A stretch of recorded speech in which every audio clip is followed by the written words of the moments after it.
Welcome to my channel. இப்போ நம்ம எதை பற்றி பேச போகிறோம்னா சபரிமலை எப்படி போகணுங்க, எப்படி விரத முறை, இதை பற்றி பேச போகிறோன்னா சபரிமலையில் எந்த மாதிரி பூஜை இருக்குது அதை பற்றி பேச போகிறோம். தெரியலனா கேட்டு தெரிஞ்சுக்குங்க, ஒன்றும் பிரச்சனை இல்லை. சபரிமலை நடை திறப்பு காலையில் 3:35க்கு நடை திறப்பாங்க. அப்புறம் பார்த்தா நடை அடைக்கிறது மத்தியானம் 12 மணிக்கு. அப்புறம் நம்ம நெய்முதிரைனா நம்ம நெய் ஊற்றி கொண்டு போவாங்க. அந்த நெய் அபிஷேகம் பண்ணுற டைம் வந்து விடிய காலை 3:55 முதல் 11:55 வரைக்கும். அதுக்கப்புறம் நெய் அபிஷேகம் பண்ண மாட்டாங்க. நம்ம கொண்டு போகிற நெய் அபிஷேகம் பண்ணிவிட்டு நம்ம வீட்டுக்கு பிரசாதமாக எடுத்துகிட்டு வருவோம். ஆனால் முழு நெய்யாக நம்மளுக்கு வராது, காவாசி தான் வரும். என்னென்னா அது ஐயப்பனோட உள்ளேயே வந்து பாதி போயிடும். அதுதான் நெய் அபிஷேகம் முறை. 11:50க்கு க்ளோசிங். அதுக்கப்புறம் பார்த்திங்கன்னா நீங்கள் வந்து ஒரு நாள் இருந்து தான் நெய் அபிஷேகம் பண்ணிட்டு வர முடியும். நெய் அபிஷேகம் பண்ணாமல் பிரசாதம் எடுத்துகிட்டு வரக்கூடாது. அது தெரியலனா தெரிஞ்சுக்குங்க. அப்புறம் பார்த்திங்கன்னா சாயந்தரம் பார்த்திங்கன்னா புஷ்ப அலங்காரம், பூவில் வந்து பூஜை. அப்புறம் சந்தன பூஜை இருக்குதுங்க, விபூதி பூஜை இருக்குது. 6 மணிக்கு புஷ்பாஞ்சலி பூவால் அலங்கரித்து பூஜை நடைபெறும். அது வந்து ஈவினிங் 6 மணிக்கு. உச்சகால பூஜை இருக்குதுங்க. அப்புறம் நைட்டு பார்த்திங்கன்னா நடை அடைக்கிறது பார்த்திங்கன்னா இரவு 11 மணி. அதுக்கு மேலே அதிகபட்சம் 11:10.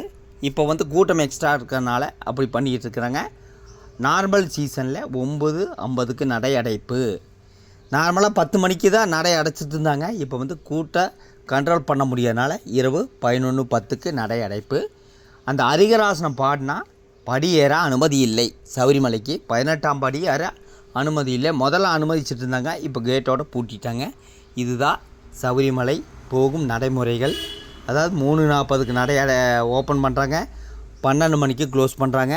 மறுபடியும் ஈவினிங் 3:45க்கு மேல் சாந்தி வந்து பூஜை பண்ணுவாங்க. அதுக்கப்புறம் பார்த்திங்கன்னா இரவு 11:10க்கு நடை க்ளோசிங். இதுதான் சபரிமலை பூஜை நடைமுறைகள். பல பூஜை இருக்குதுங்க. அப்புறம் பார்த்திங்கன்னா ஜனவரி 14 சங்கராந்தி.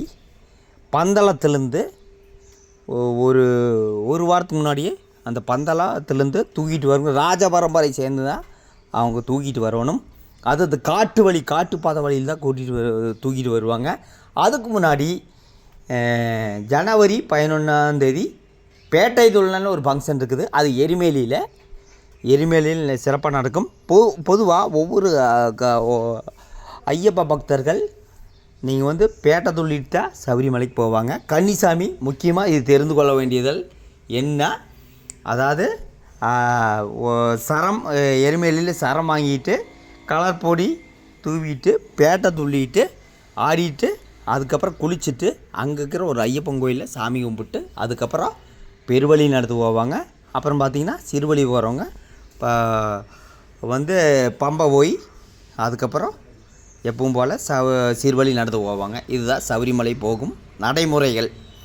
பெருவழிங்கிறது ஆல்ரெடி நான் சொல்லியிருப்பேன். எருமையிலிருந்து அழுத மலை ஏற்ற இறக்கம், கரிமலை ஏற்ற இறக்கம், முக்குழி, இதெல்லாம் தான் பெருவழி. காட்டுப்பாதை ஐயப்பன் போனால் புலிப்பால் கொண்டு போன இடம்தான் பெருவழி. சீர்வழி நார்மலாக நீலிமலை ஏற்ற இறக்கம். இதான் சபரிமலையை தெரிந்து கொள்ள வேண்டியவர்கள்.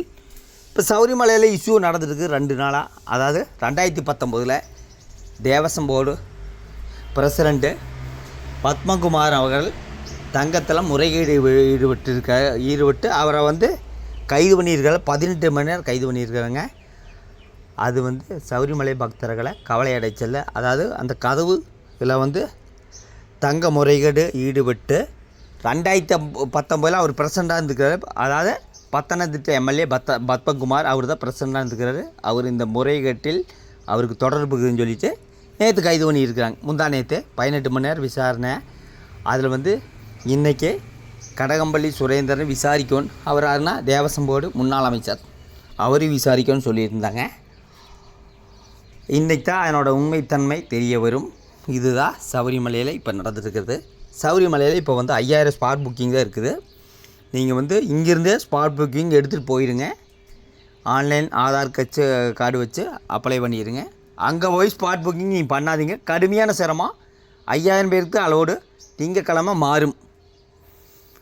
சபரிமலையில் சிறப்பு அதிகாரி அருண் நாயர் ஏடிஜிபி ஸ்ரீஜித் அவர்கள் சூப்பராக வந்து இப்போ வந்து கட்டுப்படுத்தியிருக்கிறாங்க.